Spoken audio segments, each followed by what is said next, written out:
అర్థమవుతున్న నా భాష. ఎల్లక్కల్లారా పొల్లక్కల్లారా అర్థమవుతుందా? రాజు విసురుతా ఉన్నారు. ఎవరు విసిరేది? సువార్తక్క మరియక్క. మరియక్క గర్భాల భర్త ఎదుర్కొంటా ఉన్నాయి. ఈ సువార్తక్క లేచి శైలవచ్చిన భర్త గర్భాల సువార్తక్క కూడా ఎదుర్కొంటా ఉంది. ఇక అర్థం కాక ఈ ఎట్టబోయారో తెలియక ఇద్దరు కేసు పెట్టారు. అక్కలో మీరు వినండి, ఈ ఇద్దరు అక్కడ అక్కడ ఉన్నటువంటి ఆ మరియమ్మ భర్త, ఈ కనపరాని ఈయన భార్య సువార్తక్క ఇద్దరు కేసు పెట్టారు. సాత్రం కేసు పెడితే మీరు వినాలి బాగా. ఇద్దరు కేసు పెట్టారు. ఏమని కేసు పెట్టారు? అయ్యా నా భార్య ఇదో ఏమో ఇద్దరు ఇసురుతున్నారు, కనపరాలేదు, మరి ఎతమైనా అర్థం కావట్లేదని ఆయన కేసు పెట్టారు. ఏమో నా భర్త సేలో ఉన్నాడయ్యా, సేలో దున్నుతున్నాడు, నేను అక్కడ మేళంలో నా భర్త కనపరాలేదు. అయ్యా హైలామతి నా బ్రతుకులేదు బాబు. అక్కడ ఏ తప్పుడోడు కాదు, ఏ పాపం చేయడు, ఏ తప్పుగా మాట్లా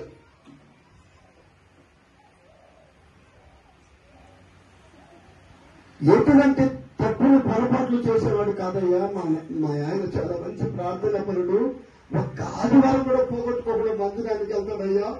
నా ఆయన కనుగలేదు బాబు, నా పరిస్థితి ఏమో ఏడుస్తుంది. నా భార్య మంచిదయ్యా, ఏమి ప్రార్థన చేస్తుందయ్యా, ఎంత బాగా ప్రార్థన పడుతుందయ్యా, ఆయన ఏడుస్తున్నాడు. ఎస్ఐ గారికి కేసు పెట్టారు. అందరు నా సాయి చూడండి అమ్మా, నా సాయి చూస్తూ దేవుని వాక్యం వినండి. మీరు కళ్ళు మూసి ప్రార్థన చేస్తే దేవుని వాక్యం వినండి. భక్తులారా బైబిల్ సాయి చూడదులే, బైబిల్ సై అని చూడదు కానీ నా సాయి చూస్తున్నానండి.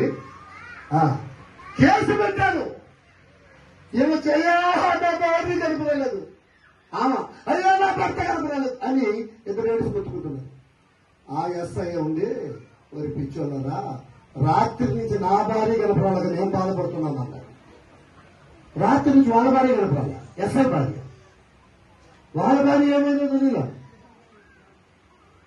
ఆలోపన ఇంకా కొంతమంది వచ్చేసారు. అయ్యా మా వాడు కనపరాడు, మా పిల్లాడు, మాకు ఆమె పిల్లలు ఉయ్యాల పెట్టుకుని ఊపుతా ఉన్నదంట, ఊపుతా ఉన్నది. ఉయ్యాల బాధపెట్టి ఊపుతా ఉంది. ఏమా సెల్లు చూసుకుంటా ఊపుతా ఉంది. డ్రెస్ బాగుంది. ఈ డ్రెస్ కూడా కొనాలి ఏమన్నా కానీ మా ఆయన ఒప్పించి కొనేసేయాలి. మొన్న 2 డ్రెస్సులు తీపించుకున్నాం, ముండి చేసి ఈ డ్రెస్ కూడా కొత్తగా ఉంది. డ్రెస్ చీర కూడా భలే ఉంది. చీర కూడా ఈ చీర కూడా కొనేసేయాలి. ఇప్పుడు కాదులే, ముందు ఈ డ్రెస్ కొని తర్వాత చీరలో క్రిస్మస్ కొనిస్తాం అన్నీ ఒకసారి. అంటే మా ఆయన కాపాడతాడు. నిద్రపోరొచ్చా ఏది ఉయ్యాల తేలిగ్గా ఉంది. ఉయ్యాల పిల్లోడు ఎవరెత్తుకు పోయాడు, ఎవరెత్తుకొని పోలే కాపాల. ఉయ్యాల పిల్లోడు లేడు.